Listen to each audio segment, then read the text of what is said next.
jawaz menang lamun dagangna ieu lain jang nutupan dahar poe eta. Lamun jang nutupan dahar poe eta mah aya nu ngawajibkeun jang sakadar dahar leumpang ka pasar dagang santaran lamun teu dagang anak pamajikan di imah teu dahar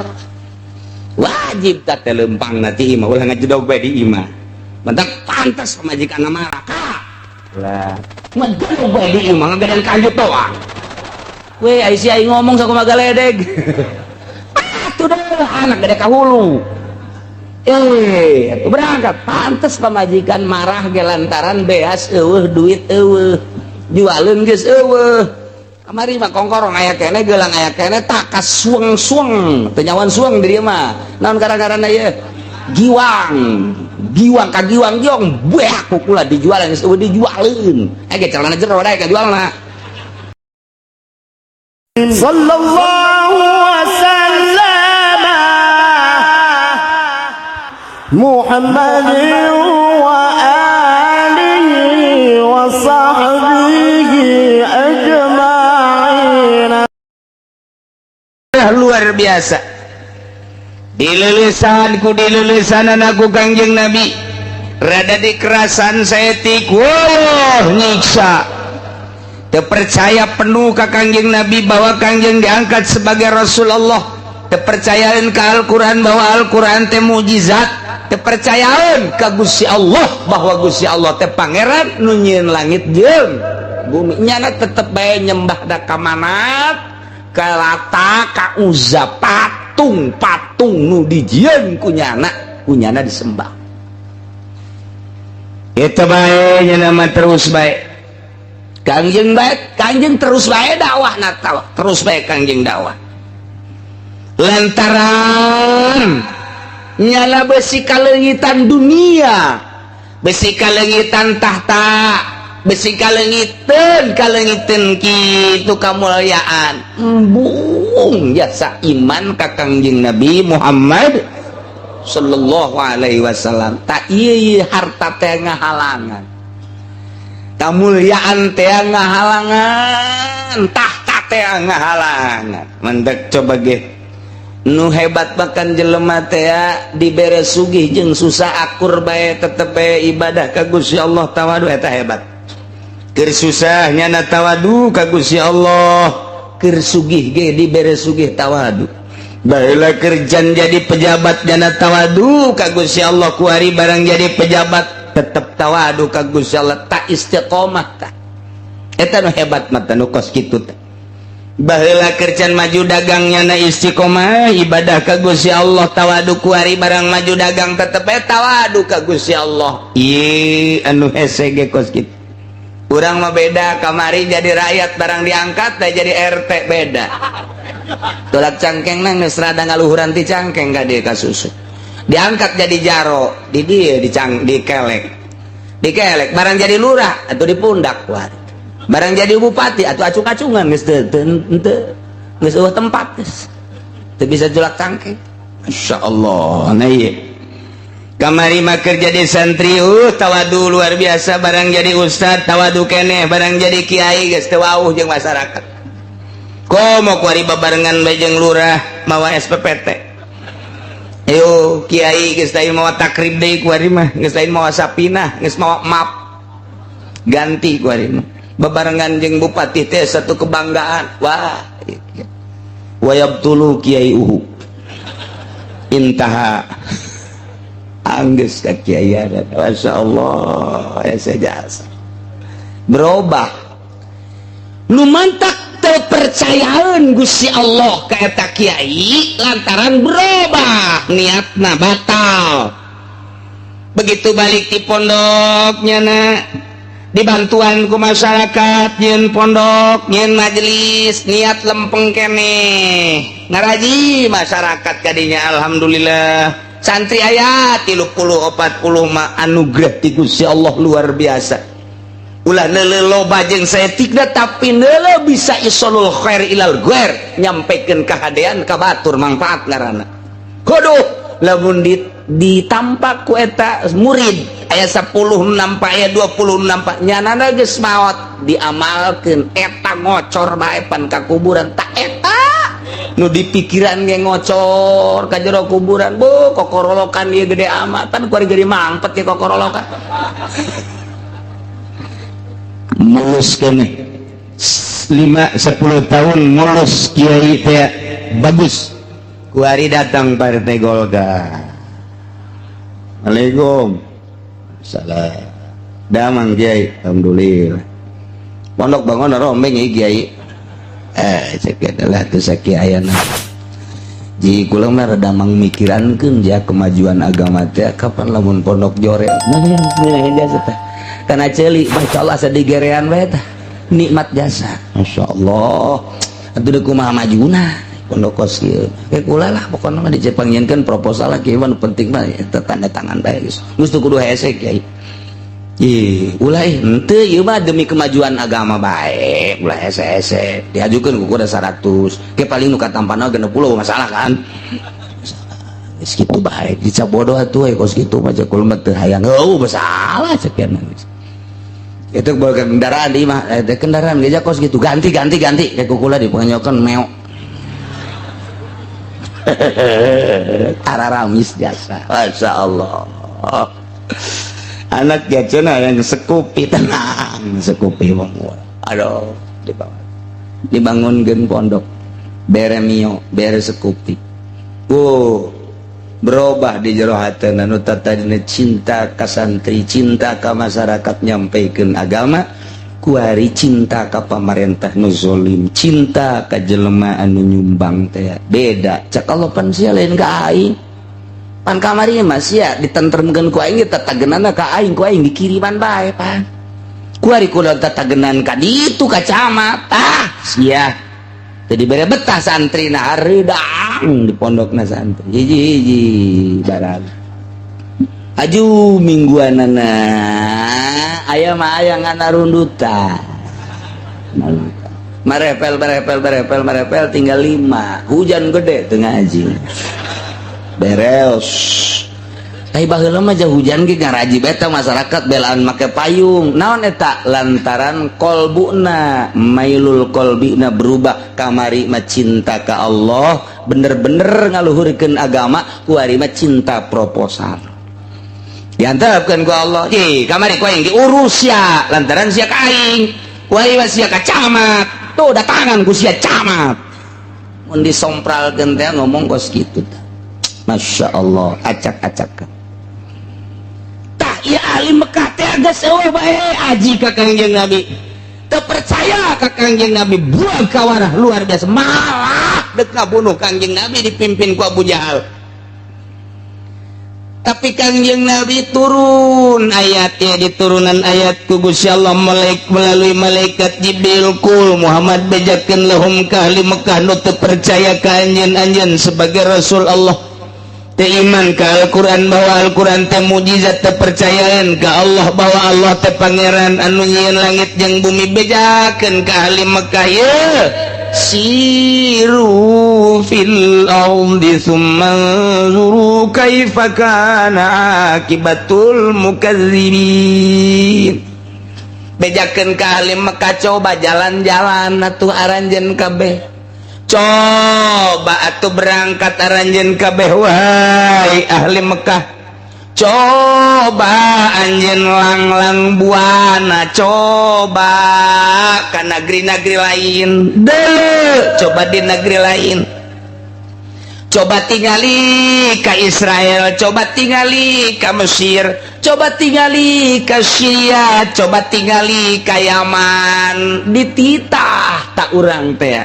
mentak ieu siru bil amr siru al-amru idza utliko yang sorepulil wujub wajib aslina tapi di dia banyak orang kudu lelempangan wajib diatur aya lelempangan wajib aya lelempangan sunnah aya lelempangan mubah aya lelempangan haram aya lelempangan makruh moal kaluar tidinya pikih mah lempang wajib gilir tuh siapa haju heueuh bae pan kos boga pamajikan dua bae urang boga pamajikan nu hiji di Tangerang nu hiji di Serang dua poe di dia 2 poe di itu 2 poe geus beak waktuna di Tangerang wajib idit kudu ka Serang berangkatna wajib dah mun teu berangkat tsunami sia berangkat ka ditu wajib teh eta mayar hutang geus datang ka waktuna wajib ka ditu ka Serang aya anu jawaz langsung gak jawaz bae panjang lah lamun 5 nu jawaz bae dagang tak lempangna ieu sakadar jawaz menang lamun dagangna ieu lain jang nutupan dahar poe eta lamun jang nutupan dahar poe eta mah aya nu ngawajibkeun jang sakadar dahar lempang ka pasar dagang santaran lamun teu dagang anak pamajikan di imah teu dahar wajib teh lempangna ti imah ulah ngajedog bae di imah mentak pantas pamajikanna marah ka lah ngajedog bae di imah ngagadean kanjut doang we aya ngomong sakumaha galedeg atuh dah anak gede ka hulu berangkat pantes pamajikan marah ge lantaran beas eueuh duit eueuh jualeun geus eueuh kamari mah kongkorong aya keneh geulang aya keneh tak kasueng-sueng teu nyawan sueng di dieu mah naon gara-garana ieu giwang ka giwang giong beak kukula dijualan geus eueuh dijualeun ge calana jero dae ka jualna calagina lain jualeun calana jeron mah porosoteun seri pamajikan di marah ge salaria jasa segala porosoteun segala naon teu boga duit ge morosotkeun terus bae sia lah sok ngaco bae atuh Masya Allah tak eta ngan lain jang dahar poe eta mah jawas statusna kan sakadar menang nah ieu ge sarua jeung dagang hei ahli Mekah cak Gusti Allah Muhammad bejakeun nyabah atuh coba ka Mesir coba ka Irak coba ka Syria coba ka Israel dele coba di negeri-negeri lain sanggeus nyabah ka ditu sumalzuru pikir coba dele kumaha artina kumaha hasil pemikiranana dele di Mesir dele di Syria dele di Israel yang di negara-negara lain pernah disiksa ku Gusti Allah kaifa kana akibatul mukadzibin kumaha ta kaayaanna kumaha ta akibatna kumaha ta tungtungna kaum-kaum nu baheula ngabohongkeun ka para rasul da coba nu baheula pernah ngabohongkeun ka Kangjeng Nabi Nuh kaumna dikumahakeun nu pernah ngabohongkeun ka Kangjeng Nabi Yunus kaumna dikumahakeun nu pernah ngabohongkeun ka Kangjeng Nabi Daud kaumna dikumahakeun nu pernah ngabohongkeun ka Kangjeng Nabi Isa kaumna dikumahakeun coba urang Mekah titah nyabak ka ditu titah deuleu lamun kaum Kangjeng Nabi Lut baheula teh cak Gusti Allah dibalikeun pan ku aing gara-gara nyana teu percaya ka Kangjeng Nabi Lut bahwa Kangjeng Nabi Lut eta adalah utusan Allah hayu umatna teu saeutik-eutik acan ngajadi endahan ngaliwat bae ngadumling dibalikeun deuleukeun tah kaom bejakeun ka ditu bejakeun tah deukeut tah antara Mekah jeung Madinah tah aya tadi di Mina tah kadinya eta urut saha eta Mekah Madinah tah urut nu baheula begitu Baitullah rek diserang meme pasukan gajah baheula gedeg aya nu nyerang Baitullah dihancurkeun ku Gusti Allah dibalikeun dunia panaon taneuh teh deui coba tuh di Mesir baheula di zaman Kangjeng Nabi Yusuf disiksa kaumna deuleu coba titah berangkat ka ditu ayo bejakeun dibejakeun ku Kangjeng Nabi wahai ahli Mekah coba tingali ka negeri-negeri lain menjelajah atuh jam modal aya coba geus datang ka ditu kumaha kaayaan kaum-kaum nu baraheula nu ngabohongkeun ka Kangjeng Nabi ngabohongkeun ka rasul-rasulna pan eta teh min hilakihim bil azabi dirusak disiksa nu dikerem bae aya di hujanan bae aya, di anginan bae aya ku Gusti Allah. Nah iyalah lihat tabir supaya ahli Mekah nyieun contoh, nyieun ibarat teh. Urang ge kuari teh meunang lempang coba aing ka Yordan ye ningali Ashabul Kahfi di Guha Yordan. Di ditu teh kapan aya laut putih, tidinya aya larangan masuk kadinya lantaran belah dituna teh aya hiji kitu tanah nu lamun dicokot ku urang dibawa kemudian diasupkeun kana cai eta teh bakal seluruh penyakit eta mun ku urang diinum insyaallah cager hikmahna tah dilarang ku pemerintahan Yordan. Teu meunang tah mah didinya mah sebab aya dina hadisna dijaga ketat atuh urang mah di tembok-tembokna neuleuh nah kunaon gitu lantaran etalah pernah disinggahi ku Kangjeng Nabi Musa alaihi salam, pernah ditincak ku malaikat Jibril alaihi salam. Lamun dina Quran diteliti faqabadtu qabdatan min asari rasul min asari hafiri farasir rasul, lantaran Kangjeng malaikat Jibril teh naik kuda, begitu naik kuda kitu kadeuleu unggal lain naik kuda malaikat Jibril ngarupa kuda unggal nincak jadi jara di tina taneuh kumaha bae jara di kitu jukut dan lain sebagainya, berarti aya maul hayatan. Etalah pernah singgah didinya malaikat Jibril teh tatek diamankeun ku ari urang neuleuh bisa neuleuh pagerna doang belah dituna aya Guha Ashabul Kahfi nu aya dina Al-Qur'anul Karim. Di jerona masih kene ngagaloler tete jelema muksal minatam liqo saribunus martunus zinwanus terus kapsatat. Nah eta paliastatinus kitmir. Nah eta dalapan eta araya kabeh di jero buukna konon kuari mun kuari dibuka ye di deuleu eta buukna geus 3 kali lipat panjangna ti jelemana. Namun jelemana aya sameter 70 eta buukna geus 3 kali sameter 70. Atuh tah mah lamun urang deuleu kitu paeh urang teh. Pajar kuntilanak eta mah. Rewiganana. Kuku geus paranjang jasa sebab teu paeh nyanana hirup. Sedengkeun di zaman Raja Dikianus baheula teh wah sabara abad meureun ka dieu. Wah eta lah kukuna geus pararanjang bulu matana ge panjang. Ieulah nu bakal jadi tentara Kangjeng Nabi Isa alaihi salam di akhir zaman engke bakal aya Mahdi. Setelah eta bakal aya Dajjal, setelah eta bakal aya Kangjeng Nabi Isa, dibantulah engke ku Ashabul Kahfi tadi Yordan. Coba orang jalan-jalan ka ditu ka Yordan, ziarah ka Ashabul Kahfi. Ziarah ka ditu murah ongkosna ge lah, tamah paling asa hektar. Moal murah ka Yordan. Coba jalan-jalan ke Mesir, di dinya aya museum Firaun. Hulu nage aya awakna aya di museumkeun Firaun teh kapan dibalsem ti zaman baheula. Nah ieulah aya di museum dirinya Firaun, sosok Firaun teh kos kitu, matana kos kitu, ceulina kos kitu dan lain sebagainya. Jalan-jalan ka Misra, amis di jero. Tuh dirinya jalan-jalanlah ke Israel, bangkawarahna Yahudi Israel. Gurang dina Al-Quran ya Bani Israel ya Bani Israel ya Bani Israel aya sabaraha Bani Israel teh dijelaskeun Yahudi Israel. Neuleuh urang ka karakter Yahudi coba. Neuleuh coba ka ditu ka Cina baheula teh Kangjeng Nabi ka Jepang, Kangjeng Nabi nu konon nyana teh dikerem teh di Jepang. Deuleuh coba ka Turki terus neuleuhan umat-umat nu baheula disiksa ku Gusti Allah.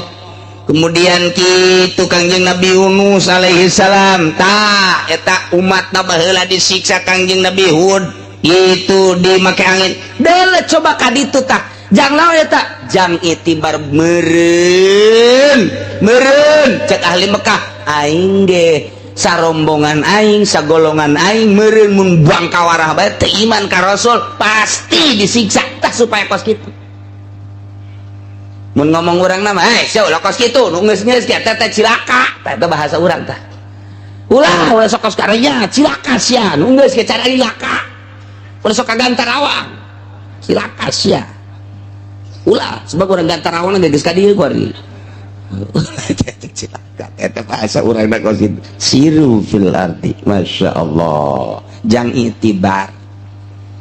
supaya orang ulah nurutan kaum nu baheula nu disiksa ku Gusti Allah Subhanahu wa taala. Etalah irsyad merenya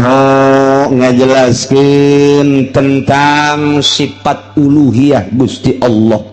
bahwa Gusti Allah teh sifat pangeran anu nyiksa ketika umat dah teu percayaeun ka Allah, teu percayaeun ka Rasulna,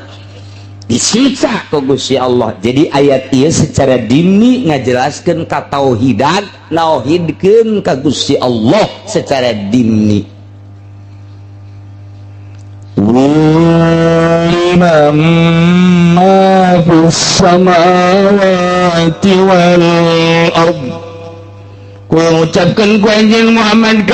kalimat eta boga saha ma fis samawati wal ardh, langit katut esina bumi katut esina bejakeun eta teh milik saha kitu? Dijawab kul lillah. Lamun nyana teh daekeun ngajawab bejakeun eta teh milik Allah. Langit nangieun aing kitu Allah ngaranna. Saeusi langit malaikat nangieun Allah bejakeun. Bumi nangieun Allah lain jajadianan. Saeusi bumi nangieun Allah bejakeun. Langit bumi katut eusina milik saha? Mun teu daekeun ngajawab bejakeun kul lillah. Katabala nafsihi rahmah, Gusti Allah geus tetepkeun ka zatna rahmatakan rahmat fadlan minhu, ieu teh merupakan suatu kurnia ti Gusti Allah. Ihi talatupun fi du'aihim ilal iman, di dieu teh aya miwas bika dedeuh mikanya ngajakanana ka ahli Mekah supaya iman. Kieu Muhammad bejakeun ka ahli-ahli Mekah, Allah teh dedeuheun jeung nyaeun. Diantap ku Gusti Allah kabuang kawarahan ahli Mekah teh ku dedehna Gusti Allah. Umat nu baheula mah satu percaya ka Rasulna sebagai Rasul Allah cica. Ieu mah henteu bejakeun Allah teh kataba ala nafsihi rahmah. Nyatat Gusti Allah, netepkeun Gusti Allah ka dirina ka zatna rahmat. Henteu gegeran kitu ahli Mekah mah disiksa. Henteu kuari bohong, henteu kuari garasula, teu kuari teu percaya, kuari disiksa. Allah teh dedeuheun jeung nyaaheun bejakeun ka anjeun ditanggoan kitu ku Gusti Allah moal wakat disiksa supaya iman. Kataba ala nafsihi rahmah. Kuari ge sarua ieu lamun lain aya rahmat Allah geus dikuahakeun meureun. Lantaran nu mabok diunggal juru nu judi diunggal daerah. Nges puguh nu maling mah rakyat maling kotok, maling mobil, maling motor, ai pemerintah berdasi tanda tangan nges maling nu rakyat geus pabelit kuari mah pamalingan kabeh atuh kuari mah. Mun lain aya kataba ala nafsi rahmah, siksaeun Allah atuh kabeh ge kuari. Lamun urang make Al-Qur'an kabehan nikmat jasa dagang atuh ngeunaheun meureunanan ieu nimbang napas bae. Lamun kiloan pas, lamun meteran pas, jasa rarieun meureun make Al-Qur'an aman. Tapi buktikeun coba kuari ulah-ulah jauh di pasar Kemis bae urang meuli 1 kilo gula timbang deui di imah teu ceuli datang aya ka 1 kilo deui bae. Lantaran urang nyaho dedegan 1 kilo mah sana sakitu tah barang meuli urang 1 kilo sagede peureup. Imah sana moal aya eta sangkilang di pasar Kemis nu ngaraji komo di Cikupa mah teu aya. Acak-acakan tah mah. Kitu keneh meteran dan lain sebagainya. Ieu geus teu make Al-Qur'anul Karim kuari lamun make Al-Qur'anul Karim aurat nage atuh ngeunaheun jasa awewe atuh meureunanan kudu nutupan aurat ulah kadele dada ulah kadele beungeut kabeh moal aya nu kumaha-kumaha aman meureun ki haji ngaji ka Cilongok teh. Tapi pan kuari mah barang ngaji ka Cilongok, aduh bebe jadi kanu di imah kakak dek ngaji deui ka Cilongok pan getap amat ka emang aya naon ngunahun jasa ngajina horeng lain neuleuh bujur gede. Hayu sia dek kumaha ieu dadana kabuka saeutik masyaallah. Anu di imah bae neuleuh urang Lampung Putih bitis sakadeuleu aduh masya Allah susu mararentol bibirna bareureung ieu teh auratna mun jelema nuturkeun Al-Qur'anul Karim aman urang lempang ka jalan atuh nyeuleuh asa kumaha barong bae geus kitu tuh eueuh masalah aja eueuh aja awena gembung kalaluar di hari mah mun make Al-Qur'anul Karim mantep jasa aman ya Allah ya Rabbi moal aya bahasa pornografi moal aya fotografi mual ayat tete pornografi geus kabehan make Al-Qur'anul Karim nikmat luar biasa akibat teu make Al-Qur'an kieu lah kaayaan bangsa jeung nagara kitu keneh atuh ayeuna mah di pabrik kitu keneh di instansi mun marake Al-Qur'an aman moal aya huru-hara akibat teu make Al-Qur'anul Karim kos kieu lah keberadaanna kabeh nyaritakeun kacau balau kabeh nyaritakeun rusak kabeh nyaritakeun teu aman atuh berarti siksaeun Allah dengan untung bae Allah kataba ala nafsihir Allah nyieun rahmat 100 diturunkeun hiji ka dunya nu 99 ditunda jang engke jaga di yaumul kiamah hiji rahmat bae oge ceuk Sulaiman ieu prawina hiji rahmat bae ge ieu bisa adik jeung kakak dede bisa pabajikan jeung salakinya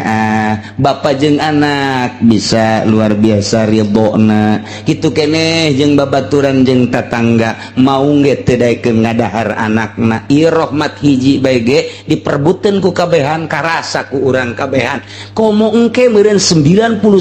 deui engke dipending jaga di mahsyar asana bangsa naon kitu ngaranna kasalahan sautak saeutik mah alah geus cek Allah sorga 99 saya patah urang mana urang Cikupa timbang cek malaikat begitu ditimbang ai salat mah salat ngan subuh qada bae cek malaikat ieu nu mata qada bae kunaon teliti pentingna ieu nonton bola bae cenah ieu waduh qada bae ai salat mah salat ngan qada anu 5 deui salat anu 4 teh husu Allahu Akbar sekupi Allahu Akbar apaan Allahu Akbar iyyaka na'budu wa iyyaka nasta'in lampung Allahu Akbar aduh iya Masya Allah ya cewek duh kabari kenalan Betty eta salat teh kos kararitu wae eta salat teh atuh kawehan ja kararitu kabehan atuh hayu jelema nu teu gurusan ruhani mah pasti kararitu bae salat teh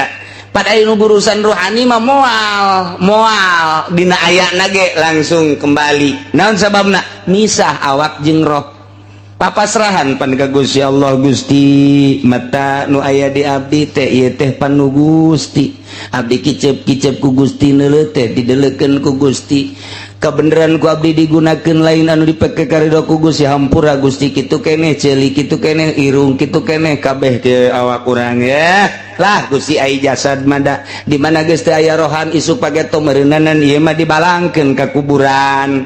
boro-boro dengan jeung tetangga sangkilang pamajikan ge anu unggal peuting sare babarengannya nangis embungeun ku ari mah geus ngagojod bangke dipicen kaleuweung dikubur ieu mah jasad tapi roh abdi ieu pan ka Gusti nah ieu roh abdi teh pan nu Gusti asal ge ti Gusti kuari ge diatur ku Gusti dek dikagustikeun bae nu mantak abdi teh dek nurut bae ka Gusti kumaha parentah Gusti tah lamun geus kos kitu coplok roh jeung awak geus bisa hihiberan nalika salat ge roh mah hiber ka sekupi Allah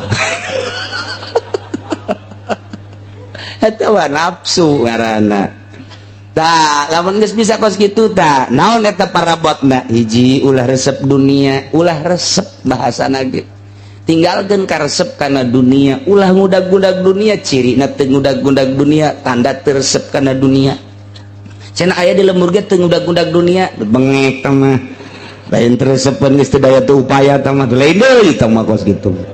kadua ka makhluk ulah aya di jero hate teh aya makhlukan ulah aya jelema di hiji Allah nu katilu nafsu nu kaopatna setan ulah aya geus lamun geus lempeng eta takakarak mantep salat Allahu akbar Allah nu maha agung keagungan Allah kabayang nyieun langit nyieun bumi katutusina dadamelan Allah akbar Allah teh kabelah ditu da nyieun surga nyieun neraka saha nu bisa nyieun surga nyieun neraka akbar Allah teh urang teh ti eueuh ka aya kuari geus aya diurus akbar Allah teh kuari pengurusan Allah kasim kuring ka kaula keur salat lain abdi nu salat teh ja Gusti ieu teh Allahu akbar nikmat salat khusyuk kakarak khusyuk ngantek Mama Bakri mah budak coba talagudag sia memeh salat zuhur titah talagudag budak ayo numbat dak diduk nyana salat Allahu akbar lek teu kadengin talagudag ku husu-husuna salat nu talagudag budak sakitu embatna teu kadenge husu jasa ta salat mantak Sayyidina Ali titah jambut pedang engke bae lamun kula keur salat cabut eta pedang panah teh teu karasa beres salat teh pedang kunaon tadi cabut entos tuan teu karasa urang mah kureungit yang encan nyoco can naon geus bingung jauh jasa urang ka Gusti Allah regit salat maghrib salatna di sisi masjid di kaca kabeneran aya liwat ngalirik aduh celile ngadengekeun imam nyana ngalirik waduh itu lempang na mantep awas aduh salat gos gitu jasa tah nanti kayak ditimbang pan eta jore ta salat ta jore malaikat napar ke Gusti iya jore salatna naon kajoreanana padahal mah Gusti nyahoeun ngananya tetap tama etika sidang nah iya baca kodo bae kodona kunaon nonton bola tapi salat tu sajana teu usu teu susuan naon neulekeun bujur bae nya salatna cak malaikat teh aju naon deui atuh beres mah cenah ieu mah salat mah salat geus aing lantaran nyimpen rahmat 99 ka sorgakeun bae masyaallah asana begitu khusyuk bae asana begitu khusyuk guys lah pokoknya aing tenang cenah ngaji poe kamari mah geus teu kudu khusyuk ku rahmat Allah mantep jasa ai teh dibejakeun ka emang kos kitu ieu mah matak nu ngeunah dibejakeun ngeunah nu teu ngeunah dibejakeun teu ngeunah ieu tak keur carita kataba ala nafsihir rahmah Salman nyaritakeun seperti eta ieu tun matak asal daek ngaji salat sorga ngan dihadap heula moal haju diasupkeun angel ngan teu ka neraka doang dihareupeun we ditanya ku malaikat euy boga kunci encan boga di dinya bae nan nyen tenda bae cek malaikat teh masyaallah na ila kataba ala nafsihi rahmat bejakeun Muhammad Allah tegas tetapkan karena rahmat boga 99 gitu nu baheula asal buah kawarat teu percaya ka rasulna nentang ka rasulna siksa langsung komo lamun nyana mental lah ulah sok loba omong rasul dadageun siksa teu kebal disiksa lah ulah sok loba omong rasul coba siksa disiksa pan ku aing lah lut cek kaumna loksak rasul Allah coba dekumaha coba kami siap disiksa ku aing tapi aing ka umat anjeun mah cek Gusti Allah kataba ala nafsih rahmah deudeuh jeung nya antepkeun bae heulanan moal ka disiksa di akhirat teh di dunia mah ke bae sugan bae nyanang ke di akhir hayatna bisa tobat kuari nyana jadi naon kitu ngaranna tukang bacok tukang bobok tukang mukakeun rok kuari nyana tukang judi kuari ditungguan ke sugan we sataun deui kapaeh nyana tobat sugan genep bulan deui kapaeh kana nyana tobat moal waka disiksa ku aing kataba ala nafsihir khusus dajang ahli Mekah nu bangkawarah teu gegeraan disiksa ku Gusti Allah dipending bae ku mangke di akhirat umum najang urang kabehan mun kuari rahmat Allah siksaeun malulu sabaraha puluh nu mabok di citra sabaraha puluh nu mabok di puri lain puri ieu sabaraha ratus sapetingan nu zina ngeribu beureun Jakarta Tangerang Surabaya Bandung nu zararinah Masya Allah ih nguringkak bulu siksaan Allah anu ngeridit sabaraha siksaan Allah tete masya Allah anu ngagunakeun bunga bang siksaan Allah riba tapi ya Allah ya Rabbi tapi aya rahmat Allah teu gegeraan disiksa ulah ngeunah-ngeunah di akhirat engke disiksa lain berarti lah aya rahmat Allah ieu tenang bae ngeridit ge lain gitu salametkeun diri urang saat batur ngeridit urang mah henteu saat batur ngagunakeun bunga bank urang mah henteu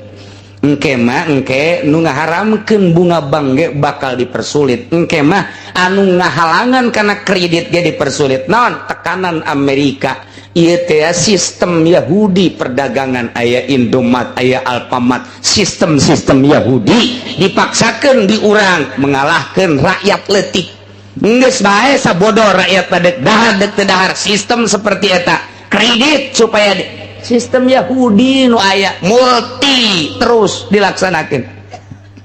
dipaksakeun ku ari kiai bari nu aya kauntungan teu dideuleuh meureun takribna jeung fatul muina endaan ka babawacaa ih atuh sabodohnya namanya dek dipake henteu kajeun urang mah urang bae haram bae bunga bank tiba heula ge haram bae kredit modal kuari atau haram bae dek nurut dek teu nurut lain urusan kiai urusannya ulah sok kababaw oh kiai ngaharamkeun kredit batu cenah tah moal beres lantaran geus kredit kabeh cek jalna teh atuh kunaon kos kitu atuh dek saha nu ngaba bener atuh jelema amun kiai geus kos kitu kabehan atuh tah mah atuh kiai eueuh jawahar mah akur bae al hadin sawa tah mah atuh moal beres tah mah engke ka ditu nage woi atuh je mah usim ngadu kotok urang ngadu kotok bae atuh kiai engke ngadu kotok bandar kotok wari ge geus dibere aya siet mah ku tukang ngadu kotok lumayan cek kiai lah ulah digegereh geumdak ngadu kotok ieu emang kunaon kiai sok aya ka dieu samsu bae mah tolol teh kiai goblok teh teh kiai aduh masya Allah tapi emang geus kos kitu kaayana ulah sok lah antepkeun barudak ieu sakeun antepkeun lah teu ganggu ka urang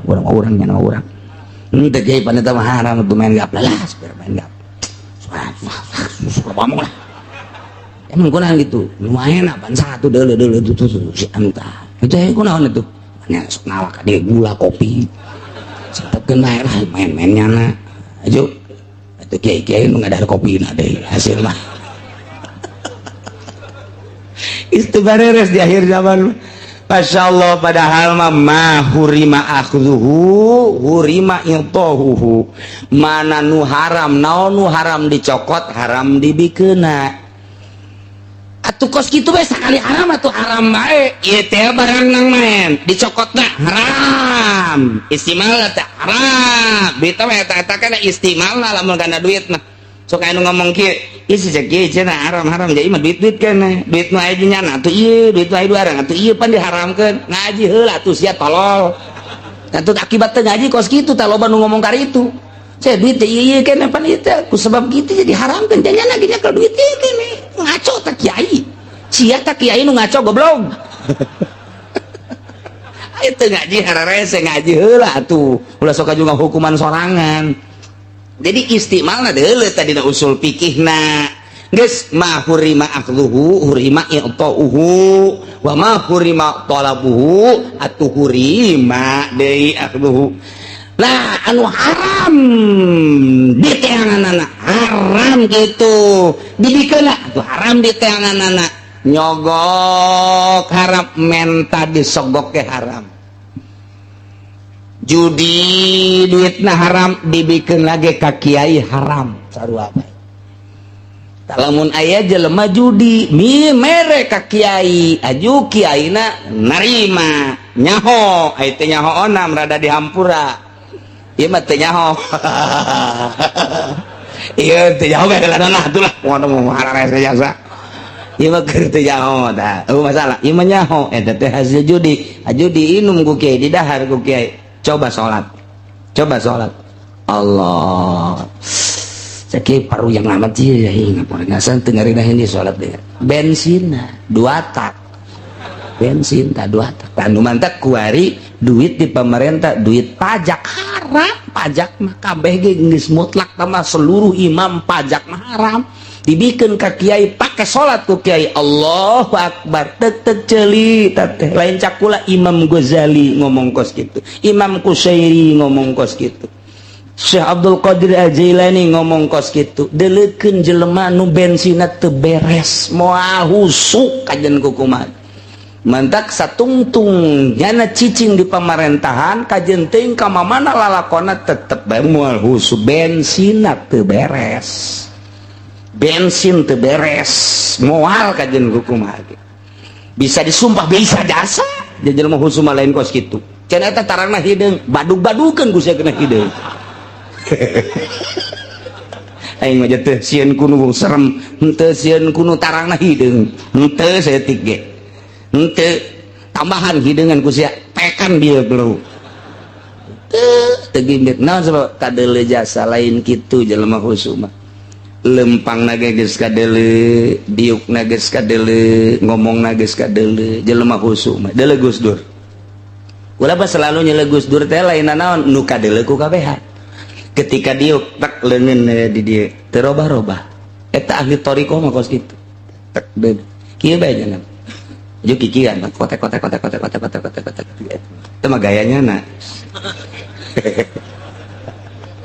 leungeun coba urang mah pan lamun diuk dia tuh leungeun ka mana bae ka ceuli ka irung leungeun ngopepan artina lamun diuk keur teu ngaji jadi ini mah kieu bae ngobrol kieu ngaji kieu eta teh hese hayang diuk kieu coba saminggu bae bisa kitu mun teu kurus ya ya teu deulekeun ya udah ku jeung mantap ku ahli thariqah kajian ahli thariqah kajian kumaha ge diuk da lain deui atuh boga jurus-jurus tersendiri mantap lamun aya diuk di dieu nganggang bae ieu na oh cimacan berarti atuh kanyahoan mah Masya Allah katabala nafsihi rahmah la yajma'annakum ila yaumil qiyamah yakin Allah bakal ngumpulkeun ka aya renjeun kabeh alim ka khusus umumna ka kabehan ila yaumil qiyamah tepikeun ka poe kiamat maksudna engke di poe kiamat ku ari mah moal disiksa cek Gusti Allah deudeuh jeung nya aing kena diantepkeun ka aya hiji dua modal kamari di Aceh aya hiji dua modal di Yogyakarta aya hiji dua Jakarta ka Kerem modal hiji dua eta mah jang itibar nu sejana bae ulah kitu atuh aing teh bakal nyiksa deui sia ieu teh kuari sabenerna mah tsunamieun gempaeun deui Tasikmalaya baheula masyaallah gunung Bitu walah luar biasa ambalayahna jelema datang ka dikawin-kawinkeun asal aya nu daek ngawin bae pan kula mah keur di Garut tarita begitu isuk-isuk dek ngaji isi loba lebu naon ieu oh Gunung Galunggung ki isuk teh eueuh panon poe datang ka zohor datang ka asar poek bae kos peuting ngaji make lampu terus bae ngaji terus pake sakurudung samping bae lantaran terus lebu nah isukna rada saeutik wah ternyata geus mayak di cek kiai teh kasantriyu urang ngalayat ka ditu nyeun eta teh nyaon ngaranna nyeun lontong di imah nyeun lontong atuh santri mah atuh milu bae ka kiai geus pokona mah geus lain nu tsunami bae geus sugananya atuh santri ya berangkat ka itu maya krimbil di desa di masjid di balai desa di masjid di kecamatan lain sebagainya sedih